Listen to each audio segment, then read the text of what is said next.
How you doing, guys? Big Mac Dance back once again with another video in my Conquest series for you. And today I'm going to be taking a look at issue 21.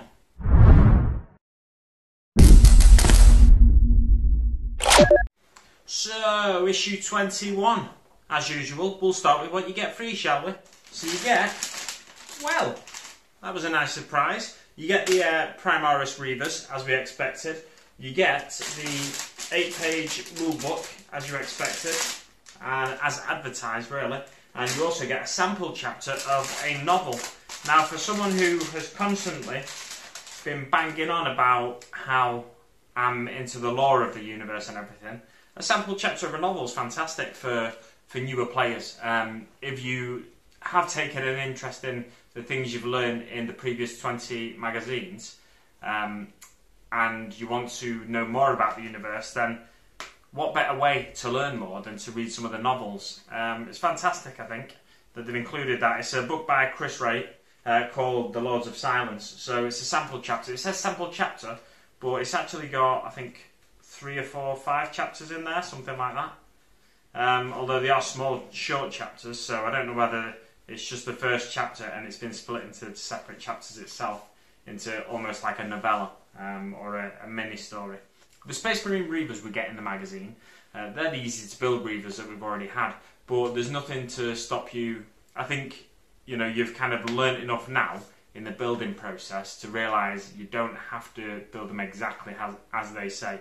You've got your clippers and you can just snip off certain little tabs and stuff, so you can turn the head a different way, or you can position the arm down instead of up, or something like that. And there's plenty of videos from channels like my own where we've shown you minor conversions. Check out Black Country Wargamer. His conversions, he's done a lot of conversions with the intercessors, and you can apply that sort of thing to the Reavers as well. So, on to the main event, the magazine itself. So yeah, you get the 3 Reavers on the front. Learn about Mortarion. Now, we had a learn about the Horus Heresy in the past, and it was 2 pages where there wasn't much writing on each page. So it'd be interesting to see, or I was interested to see, I should say. I've already read it, obviously. I was interested to see if we got any more than just 2 pages.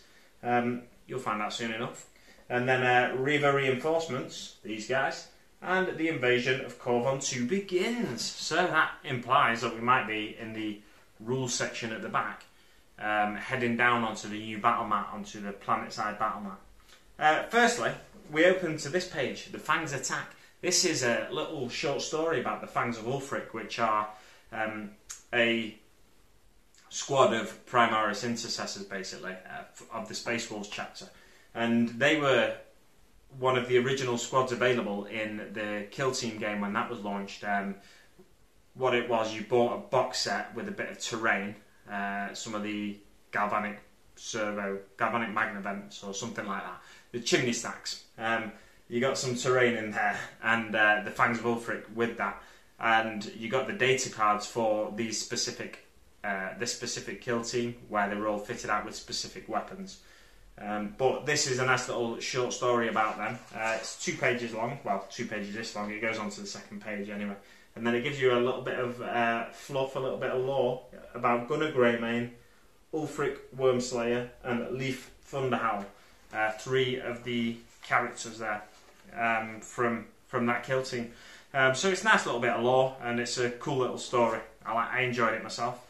And then it's the next page, Space Marine Armory, Hellblaster's Wargear. It talks about, on this page, just about the armour mainly. A heavy plasma incinerator there. And it talks about Hellblaster's armour. It's the Mark X tactical armour, or Tacticus armour rather. Same as the Intercessor Brothers.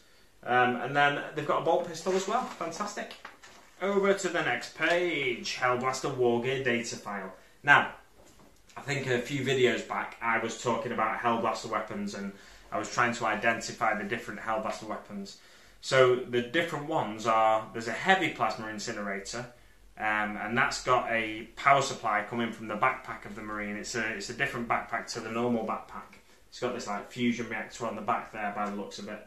And then there's the standard plasma incinerator, which I think is the ones we get with the with the magazine, and after that there is the assault plasma incinerator, which is like a more lightweight version which can be fired on the go basically.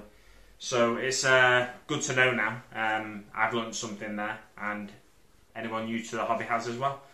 So then it talks about the worlds of the Imperium. It didn't say on the front cover we were going to get that. We only ever get 3 headlines on the front cover by the looks of it. So a bit more about the worlds of the Imperium here. And it tells us about them here over the page. It tells us about 4 different types of worlds. So there's hive worlds, agri worlds, forge worlds, and chapter planets. And briefly I'll just explain them to you. So the hive world is a mass city sprawling world kind of thing. But the cities are sort of built up into these towers in the skies. I'm pretty sure I've mentioned it on previous videos. So the people at the top of the tower are the richest because they control like the starports and stuff like that. And then the further down the tower you go, they are the more oppressed citizens, sort of surviving off scraps of the people from the top of the tower. All the wealth sort of filters down and just becomes less and less and less. That's a sort of general rule, I'd say. And then there's agri worlds, which is basically a farming planet. So these hive worlds and forge worlds, they can't support themselves in terms of biomass and food for the populace. They have to go to agri worlds, or the farming worlds basically, to get the food supply. And then onto forge worlds, as I just mentioned there. Forge worlds are a basically factory world. They produce all the war gear, all the tanks, everything for the Imperium. After that, it's chapter planets, and a chapter planet is a space marine controlled world, a world ruled over by a particular chapter of space marines. Quite often it says here that they are death worlds. They choose death worlds because the people that live on death worlds are quite hardy. Somewhere like Fenris, for example, where the Fangs of Ulfric, they are from the Space Wolves chapter, and they're from a planet called Fenris, which is a death world. Majority of the year it's a frozen hell, like a frozen wasteland. It's an ocean planet almost. I think it's mainly ocean. It's frozen oceans and little bits of a few islands here and there, and there's massive sea creatures in there and stuff like that.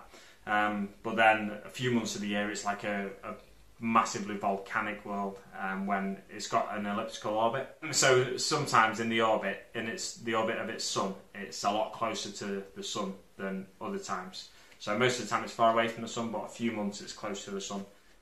On to Mortarion. Here we go. We get Mortarion here. Tells us about Mortarion. It tells us how he was once a loyal Primarch, under the service of the Emperor of Mankind, just like his brother Rabute Gilliman, Primarch of the Imperial Fists, Primarch of the Ultramarines, the other chapter that's coming with the magazine.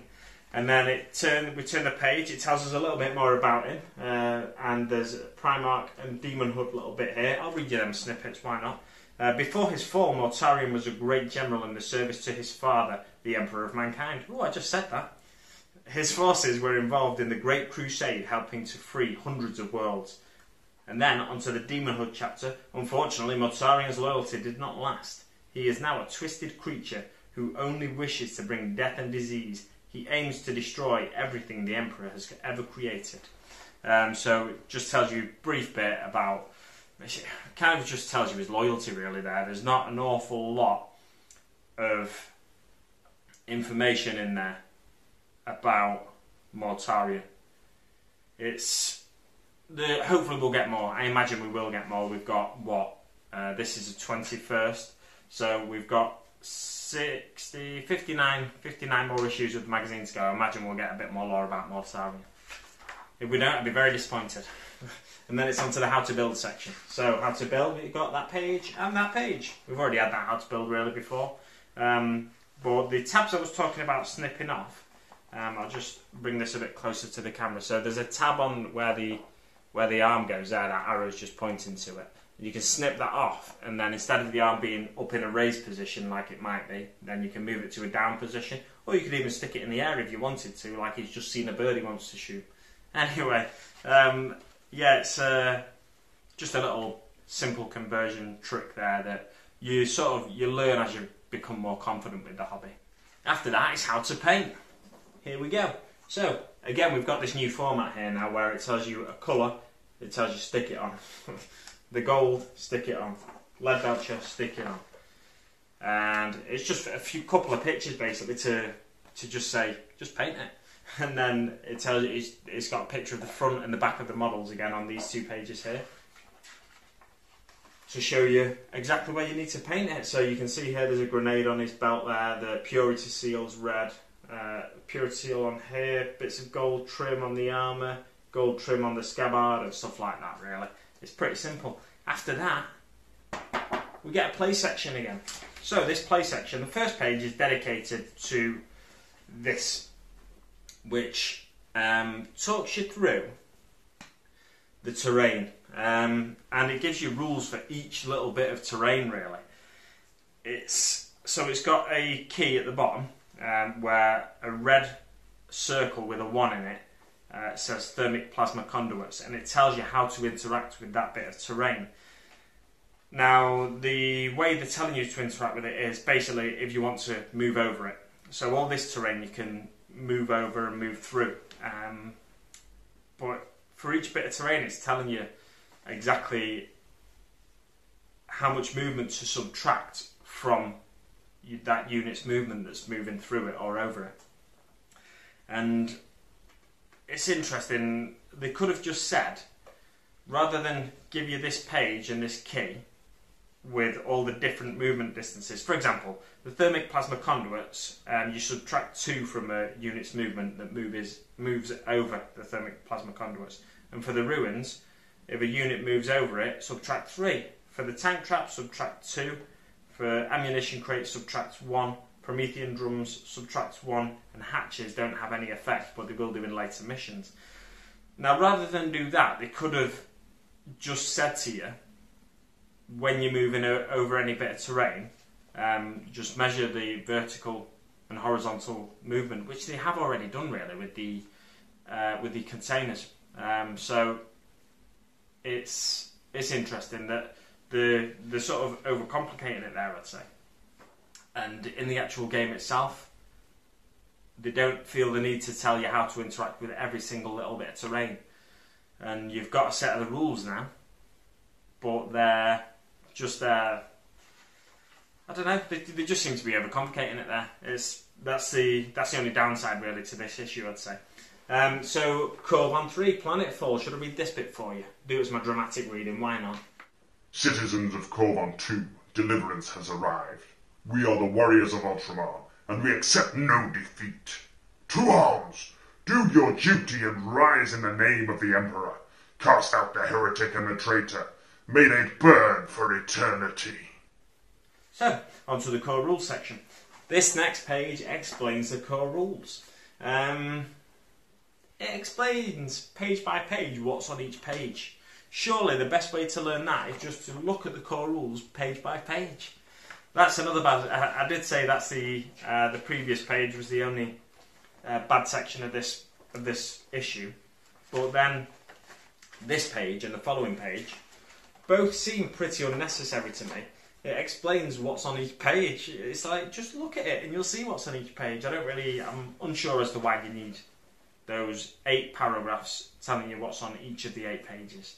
Seems unnecessary to me. Maybe you find it useful. I don't know. Let me know in the comments below if you do. And then it's on to defend the drop site. So here we go.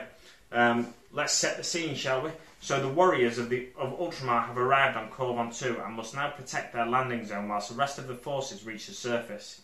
The Death Guard cannot allow the Space Marines to establish a foothold on Corvan 2 and have sent some of their best troops to stop the enemy in their tracks. It sets up the battlefield in a way that the Death Guard are here and the Space Marines are here. They've got a 6-inch deployment zone on this slightly bigger map. And then this is on the side with the terrain pictured on it. If you wanted to, rather than play on this side with the terrain pictured on it, you could just use the containers again. Just flip it over to the blank side, use the containers again. It's up to you really, but you're going to be interacting with this terrain slightly differently because it's different heights and stuff. But, you know, it really is up to you, I'd say. The battlefield. Now on the surface of Corvan 2, it's time to use your new playmat. So that's just telling you to use your new playmat. And then in the section below it says armies. So the Death Guard take 5 Plague Marines, 12 Poxwalkers, a Mephitic Blighthauler, a Biologist, Putrefier. The Space Marines have 5 Intercessors, 2 Hellblasters, 3 Aggressors, and a Primarch Librarian. And then the deployment zones, it explains there, the Space Marines player deploys first. The Space Marine player deploys the first unit, and the players then alternate deploying their units at a time until all of the units have been deployed.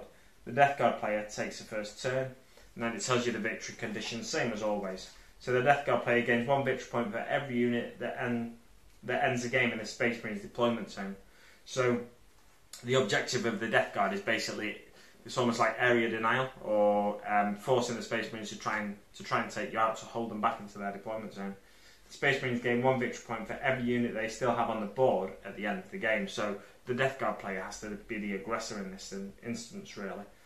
Either player can win by eliminating the enemy army. So if you wipe out your opponent, you win the game. Simple as that. The game lasts 5 battle rounds.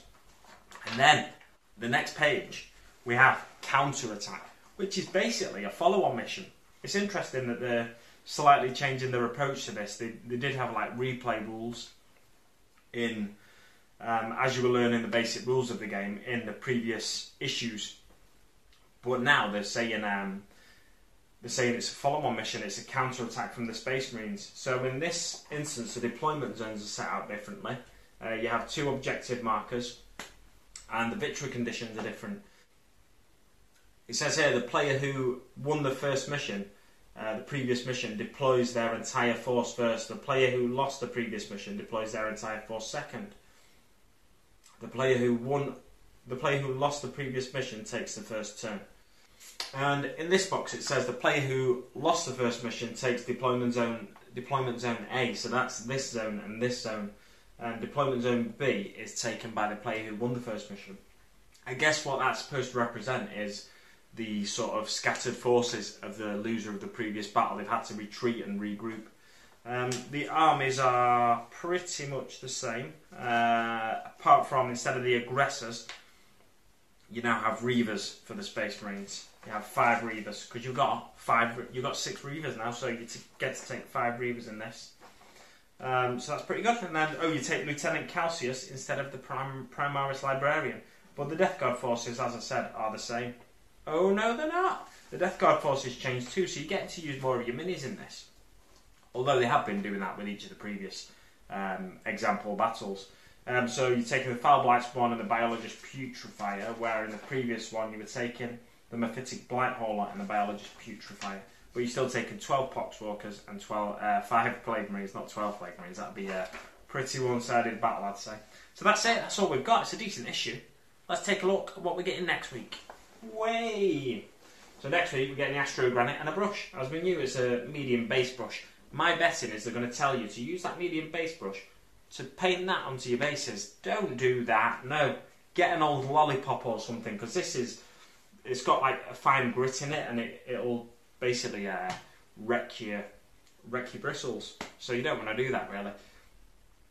I guess they might say use that for painting now, and use one of the brushes that you got in the first issue to base your miniatures with that. But we'll see anyway. That's for a future issue. And then the issue after that, we're getting some terrain, the first bit of terrain for this new map. That's fantastic. We're getting it nice and early in this quarter of the magazine. So we're getting the battlefield accessories. Now I'm not sure if they're on the GW website anymore. I've got a feeling they were about £10, but I'm not entirely sure. So the next 2 issues, they're not massive value, but they're decent value. And I often, think what's in the pages of the magazine is a good decider in whether it's a valuable magazine or not. Some of the less valuable issues I thought have been some of the actual higher value issues to me, because they've had more lore in, or some of the rules they've given you have been, I think, key rules to learning actually how to play the game properly and stuff. So yeah, that's my review of that. Good issue, like I said. We'll see how we get on next week. Thanks very much for watching, guys, and I'll see you on the battlefield.